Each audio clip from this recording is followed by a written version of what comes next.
बिस्मिल्लाहिर्रहमानिर्रहीम। अकल को ख्वाहिश पर फजीलत हासिल है, क्योंकि अकल ज़माने को तुम्हारे हाथों में दे देती है, जबकि ख्वाहिशें तुम्हें ज़माने का ग़ुलाम बना देती हैं। मौलाना रूमी से किसी ने पूछा कि जहर क्या है? आप रहमतुल्लाह अलैह ने फरमाया, हर वो चीज़ जो हमारी ज़रूरियात से ज़्यादा हो वो जहर है, जैसे क़ुव्वत, इक़्तिदार, दौलत, भूख, लालच, मोहब्बत और नफ़रत। तेरी दाढ़ी तुम्हारे बाद पैदा हुई मगर सफ़ेद हो गई, लेकिन तू अभी तक वैसे का वैसा काला है, यानी तेरा अंदर, तेरा मन। इस दुनिया में कोई खजाना सांप के बगैर नहीं, कोई फूल कांटे के बगैर और कोई खुशी गम के बगैर नहीं है।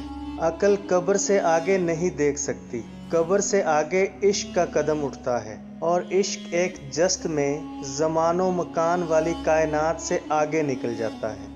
किसी ने मौलाना रूमी से पूछा कि मेरा दिल तो बहुत छोटा है और दुनिया का गम बहुत बड़ा है, इसे मैं अपने दिल में कैसे समा सकता हूँ? मौलाना ने कहा, तुम्हारी आंखें भी तो बहुत छोटी हैं, वो तो सारी दुनिया समा लेती हैं।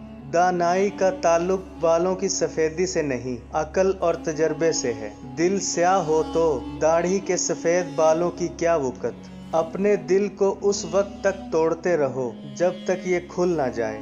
अल्लाह के वलियों को रब की तरफ से ताकत हासिल है कि वो कमान से निकले हुए तीर को भी वापस कर देते हैं।